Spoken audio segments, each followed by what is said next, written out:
बिस्मिल्लाहिर्रहमानिर्रहीम। The magic of the thinking big का chapter number 6। You are what you think you are.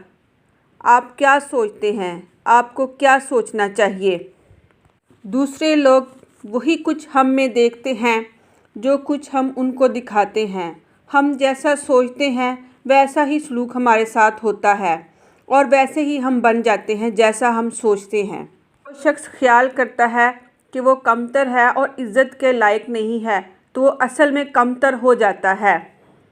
लेकिन जो शख्स हकीकत में सोचता है कि वो बहुत अहम है तो दूसरे भी उससे मुतालिक ऐसा ही सोचकर उसकी अहमियत की मदाह करते हैं। नज़र आइए, इससे आपको अपनी अहमियत का एहसास होगा। आपने अखबारों में या टीवी इश्तहारात में अक्सर मॉडल्स को अच्छे कपड़े पहने देखा होगा। अच्छा लिबास ही आपकी पहचान है। आपकी ज़ाहरी शख्सियत आपके जहन की अक्कासी करती है। आप जैसे दिखाई देते हैं उससे पता चलता है कि आप अंदर से भी वैसे ही महसूस करते हैं। तलबा से कहा, आप जैसा बनना चाहते हैं इसी तरह का हैट पहने तो आप इसी किरदार जैसे दिखाई देंगे। ऐसा ही वाक़या मेरे बेटे डेवी के साथ भी पेश आया था, क्योंकि वो लॉन एंगर बनना चाहता था लेकिन उसे लॉन एंगर जैसा हेड नहीं मिल रहा था। मैंने उसे कहा कि तुम कोई और हेड ले लो। उसका कहना था, डैडी मैं लॉन एंगर के हेड के बगैर लॉन एंगर जैसा तो नहीं सोच सकता। तब मैंने उसे लॉन एंगर जैसा हेड ख़रीद कर दिया तो वो इस हेड को पहनकर लॉन एंगर जैसा महसूस करने लगा। आपकी ज़ाहरी शख्सियत आपकी सोच पर असरअंदाज होती है। एक सिपाही फ़ौज की वर्दी पहनकर सोच सकता है कि मैं फ़ौजी हूँ। कि ज़ाहरी शख्सियत आपकी सोच की अक्कासी करती है। ये है कि हमारे कपड़े किस तरह के होने चाहिए जिससे लोग मुतासिर हों। ये सवाल बहुत सारे लोगों को परेशान कर देता है, जबकि इसका जवाब बहुत ही आसान है कि आप जब भी कपड़े ख़रीदने जाएं तो आप बहुत सारे कपड़े ख़रीदने की बजाय बस एक सूट ख़रीद लें। उसके साथ ही मैचिंग जूते ख़रीद लें। उसकी क्वालिटी अच्छी होनी चाहिए। उसकी तादाद की बजाय आप उसकी क्वालिटी पर तवज्जो दें। जब आप इस असूल को अपनाएंगे तो आपकी बहुत ज़्यादा इज़्ज़त में इजाफ़ा होगा। याद रखें, आप अपनी ज़ाहरी शख्सियत को पसंद करते हैं तो दूसरे भी इसे पसंद करते हैं। एक तीसरा पॉइंट ऑफ व्यू ये है कि आपकी सोच क्या है।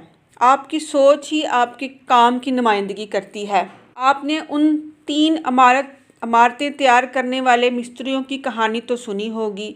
जब किसी ने उनमें से एक मिस्त्री से पूछा कि आप क्या कर रहे हैं तो उसने कहा, मैं ईंटें लगा रहा हूँ। दूसरे से पूछा गया कि आप क्या कर रहे हैं, उसने कहा, मैं दिहाड़ी लगा रहा हूँ।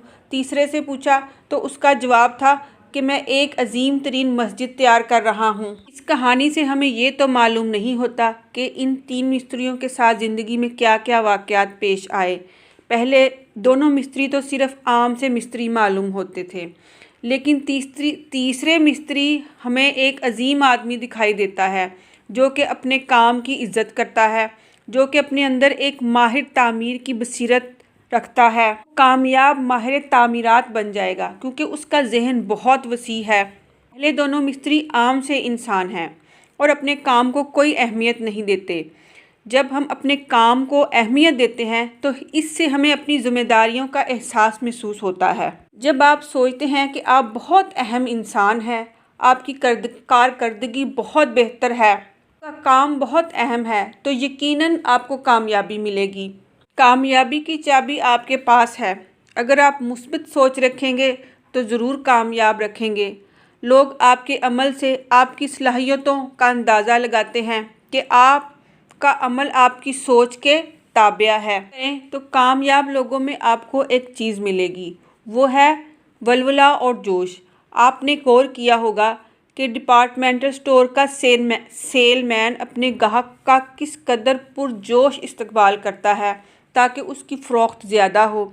या फिर आपने कभी किसी पादरी या मौलवी या मुकर्रर को पुरजोश अंदाज में तकरीर करते सुना होगा।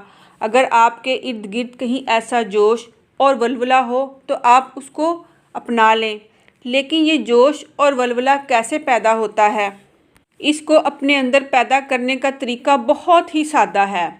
आप पुरजोश होकर सोचें, आपके अंदर ये जज्बा खुद ही पैदा हो जाएगा। इस जज्बे को अपने अंदर बेदार करने के लिए सोचें कि मैं 100% इस जज्बे से सरशार हूँ।